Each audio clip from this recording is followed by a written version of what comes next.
Yan mga bossing ko, napag-desisyonan po namin ng mister ko na asin na po mga bossing ko ang swimming pool dahil din nga po mga bossing, ano ba to? Dahil nga po mga bossing ko, medyo masikip po dito mga bossing ko sa amin. Tapos pagka dumadaan ako sa may motor, naiiyamot sa akin ng mister ko dahil din nga po mga bossing ko, minsan nadanggi ko na mga bossing ko yung salamin ng motor. Naiiyamot sa akin. Ngayon po, bigla akong naisip, ano kaya kung kasi ito pa mga bossing ko, 3 years na yung swimming pool namin mga bossing. Pero, 3 beses pa lang din ako nakapaligo. Parang sa loob ng 1 taon, 1 beses lamang. Dahil syempre, sa dami natin ginagawa mga bossing. Ngayon po, naisipan ko, ano kaya kung alisin na namin to, tapos gagawin na namin po siyang parking. O siya, pasilip ko pa mga bossing ko kaganapan dito sa amin. Tanan, o nagiba na po siya mga bossing ko. Yan, pero tingin ko mga 4 days pa po ito na mapapatag po siya kasi talagang matigas po talaga yung pinakabato po niya. Ayan, nandito pa lang pong banda. Dito pa lamang po mga bossing ko na ano, yung sa swimming pool. Ayan. Yan po. Ito, ipaplat po dito. Tapos, tatambakan po yan. Ito, ipaplat dyan. Pagkatapos, papantay dito sa tiles. Tapos, tatabunan po ito ng lupa. Pagkatapos, ayun, gagawin na po namin siyang parking. Kasi mga boss, tingnan nyo po. Tingnan nyo po dito. Yung motor ng mister ko. Yan. Dito, patagilid lang po kami pag dumaan dito mga bossing. Patagilid lang. Kagaya po niyan. Ngayon, kapag nandito yung ano, kagaya nung dati, nandito, nadali ko yung mismong ilaw. Ngayon, nasira. Tapos din niya po, dito, hindi pa nandito yung e-bike namin. Ayun, nandito na po e-bike. Ngayon po, di ba, kasikip mga bossing. Yun. Tsaka wala rin palang trail mga bossing ko. Kapag may swimming pool ka mga bossing ko sa bahay. Kasi unang-una mga bossing ko, nakakatamad ko, ikaw lang mag-isa lumalangoy.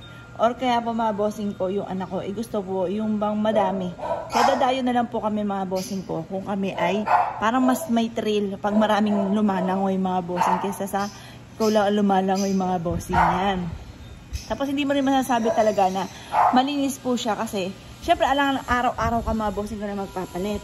Ito mga bossing ko, pwede siyang 4 years na pagpapalit. Parang dagdag bawas lang ang gagawin mga bossing.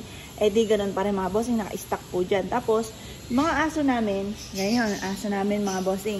Natatakot kami kasi baka kita namin nagpo-float na dyan. Kasi may pangyari sa amin mga bossing ko. Yung aso namin isa, nakita namin, nagpo-float na lang po dyan mga bossing. Baby pa po kasi siya. Nakakulong po siya. Pagka kinukulong po siya, iyak po siya ng iyak. Ang ginawa po namin, pinakawalan po namin siya. Tapos nung pinakawalan po namin siya, kaya pala po tumahimik siya. Nung tanghali na, yung pala, naka-float na po siya dyan. Kaya kumbaga, tapos lalanguyan namin kasi alangan naman po mga bossing ko na hindi namin siya papalitan ng tubig. Ang dami-dami po niyan. Kaya yun ang pinaka-senaryo mga bossing ko ng may swimming pool.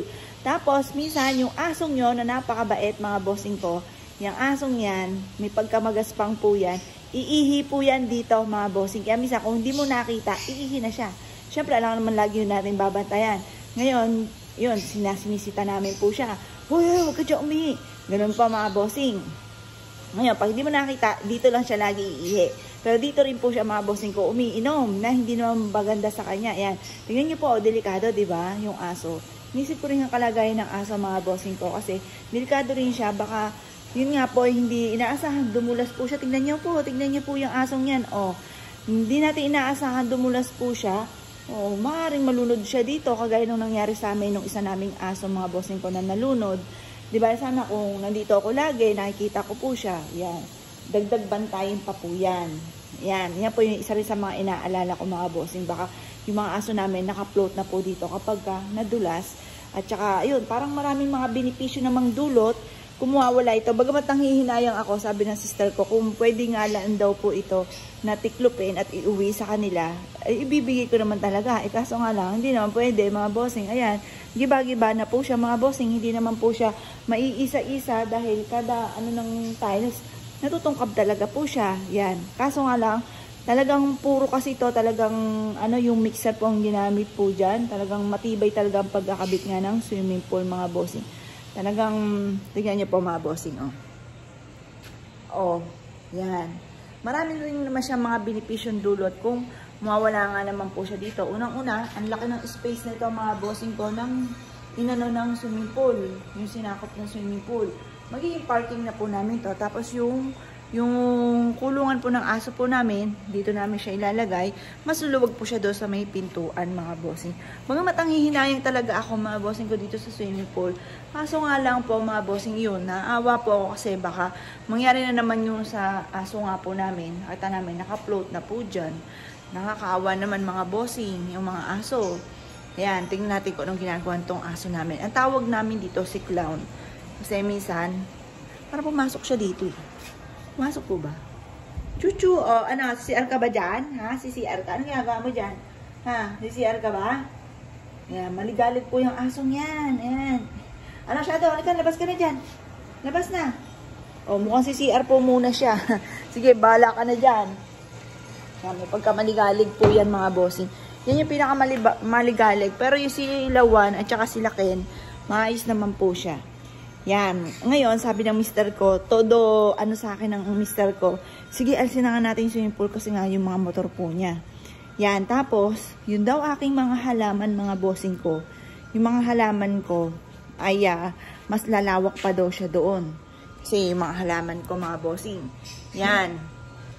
May spread ko daw siya papunta doon. Kasi nga po, sikip nga po dito. Sikip na nga naman po dito mga bossing. Yung mga halaman ko. Yan. Ngayon, magtitrim na po ako mga bossing ko ng mga bulaklak. Kasi, sabi nga po nila, dapat tinitrim daw ang bulaklak yung mga pinagtuyuan para mamulaklak po muli. Kaya magtitrim ako ngayong araw na ito. Pero magluluto muna ako ng sinigang po namin mga bossing ko na hapunan. O ha? Diba mga bossing? Ang ganda. Ang ganda ng mga halaman ko. Pakita ko lang po sa inyo mga bossing ko. Tingnan nyo po ang aking kalamansi na tad-tad ng bunga mga bossing. Ayan o.